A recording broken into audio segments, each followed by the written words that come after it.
What's up? Welcome back to Nowstalgia. Dave here with a review of Charli XCX's sixth album, Brat. This is Charli's first album since renewing her deal with Atlantic Records, and it's been a busy last couple of months, past year for Charli for sure. I like this album quite a bit. There's a lot to get into. This is Charli's fourth album in the last 5 years, and I've been a big fan for some time. The last two albums made my top 10 albums of their respective years. Her song Gone with Christine and the Queens was my number one song of 2019. Been a big Charli fan. And, since then, of course, she's just announced a arena tour, co-headlining with Troye Sivan, very exciting. And more recently, there was the big famous Boiler Room set in Brooklyn. Charli was linked to doing songwriting for Britney Spears, which Britney had denied that any of that was taking place. Charli also had a pretty solid hit on the Barbie soundtrack with Speed Drive. And of course, Charli is always anticipated when it comes to releasing new music. Her fan base is very loyal, but also critically, she gets a lot of love for her songwriting talent and also for her kind of uniqueness with her persona, her production choices, just the kind of music she makes.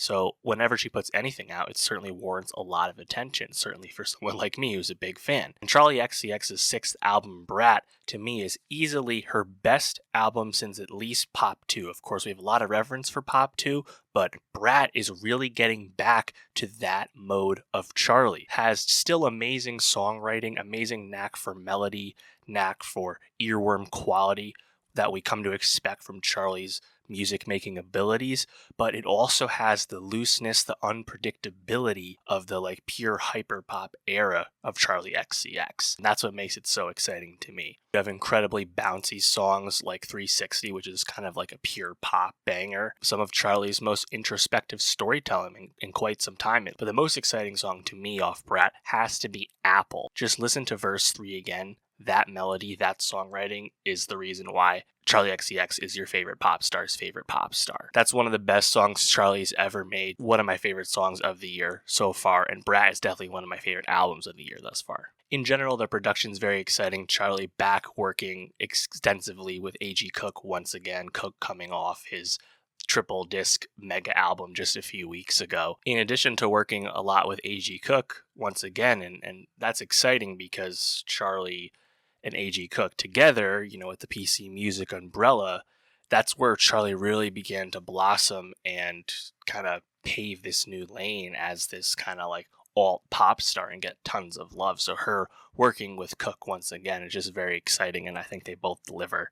Apple is one of two songs featuring Charli's fiance, George Daniel, on production, on songwriting. George Daniel, of course, of the 1975. We also have Talk Talk, which I enjoyed quite a bit, just kind of a pulsing bass club banger. That's co-produced by Hudson Mohawk. You have two songs co-produced by Gustaffelstein on here. Some heavy hitters for sure. Omer Fedi with some songwriting. I mentioned 360. To me, this is really in line with Pop 2. This reminds me of how the just innate melody of Charli's writing could kind of get out and just lean itself into pure pop in a song like that. Club classics. I love the pitched up kind of childlike vocals on that very bumping song. Sympathy is a Knife is probably my least favorite song off Brat. Didn't love it, kind of messy. I just didn't really care for the mix or the vocal performance. I might say something stupid though. Slow, quiet, sparse, definitely a tempo downshift for sure. But I think some of the writing is really, really precise on that. I'm famous, but not quite. I love that line. I mentioned Talk Talk. I would love a tighter hook on that, but overall, I think that song's really fun. Von Dutch, which was the lead single, when I first heard it, I thought the chorus, it moves, and I think that's the best aspect about it. More than anything, it was kind of just a lean into Charli's doing a bit more industrial type stuff here. Maybe this album's going to be a bit messier, a bit different. I think that's kind of the takeaway in hindsight of what Von Dutch was telling us, because if you think back on Charli's last album, Crash, from 2022, an album where she tried to make more of a pure pop album, even working with her Atlantic A&R for the first time, basically. And that's an album that I like quite a bit. It was on my top 10. Used to Know Me, amazing. But that was more Charli kind of cleaned up. Charli kind of buttoned up as best she can be. And when I heard Von Dutch, I was like, oh, Charli's kind of going back to the more fun, unpredictable side of her music. And then when you hear the second single, 360, you're like, oh, wait a minute. This feels like that, but still has the pureness of the like perfection of its songwriting, just like the craft of the music making. It's still there. So that I started getting excited when I heard 360. Everything is romantic. I really like the vocal switch up halfway through. The song really changes at that point. Rewind, I think, is a lot of fun. One of the highlights for sure. I love the little literally rewind sound effect on this. Also, really great song lyrically. Spoken a lot about Apple. I mean, what more can you say? I think it's just absolutely perfect, honestly. It's so short, too. It's so precise. It's a 3-verse song in like 2 minutes and change. It's really great. B2B, back to back, coming right off Apple. It's a bit of a snap back to reality in terms of quality, but it's still pretty solid, pretty catchy. I enjoyed it. Mean Girls, pulsing again. There's some kind of digging in terms of the lyrical message of who Charli might be talking about here. In general, like, it's funny to talk about Charli because I think for a long time, a lot of her fans wanted her to be like pop it girl, the concept, so to speak. And now I think she's kind of, especially with this album and just her general status, her general legacy, Charli's kind of moved beyond that. Like, Charli doesn't need to be main pop girl because Charli's just cooler and more interesting and more fun than all of the pop girls. And it's genuine, it's real, and that's more valuable. Second to last song, I think about it all the time. Really fun singing on this. It's kind of like a higher register, but still softer spoken. It's a lighter song, but Charli, again, getting pretty introspective. And then the last song, 365, it's a flip of 360, very much reminiscent of back on 2019 album Charli when she had her big single 1999 with Troy, and she flipped that into 2099 and kind of remix, rework the song into a new version, essentially like a sequel song or an alt song. And she does it again with 365. And I think it's really effective once again. And this album, I mean, gosh, like I said, I think it's up there with Pop 2. Whether it's better than Pop 2, I need to listen to it more to really think about that. Pop 2 is an album that myself and most Charli fans have a lot of reverence for.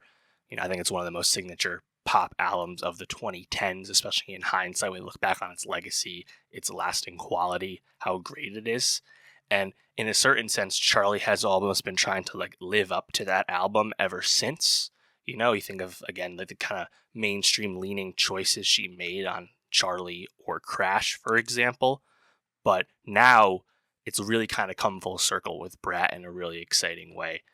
And I'm just kind of over the moon for this album. And, it is a bit funny that Charli re-upped with Atlantic because she used to kind of bemoan that deal, the fact that she had been signed to Atlantic Records since she was a teenager. For more than half of her life, she was literally signed in this record deal.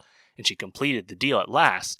And now she's just re-upped with Atlantic, re-upped with another major label, the same one, but assumingly on much more favorable terms to her. And it makes a lot of sense because Charli, in reality, is one of the most sought after pop songwriters for other people out there. So Charli is very valuable to the label, and the label in turn allows her to basically have complete creative control and do her thing on a major label. So it seems to work out for everyone in the end, even if Charli's had some reservations in the past. But yeah, I'm very excited to. I want to go to that Charli and Troy tour. I saw Charli last time. She toured in a much smaller venue. Now it's an arena tour, so it'll definitely be different. But I mean, that's pretty exciting. Troy coming off his best work last year. The fact that they could perform 1999 together on this tour kind of seems like a no-brainer, unique situation to seek out. So I'm definitely going to go for that tour. And I think Brat is in pole position to be on my top 10 albums of the year. Certainly one of the best albums I've heard. And Apple, just an amazing song as well. But let me know, how did you feel about Charli XCX's sixth album, Brat? Are you with me that it's up there with her best work, if not her best work? What was your favorite song? And for more music reviews, subscribe, and I'll see you next time.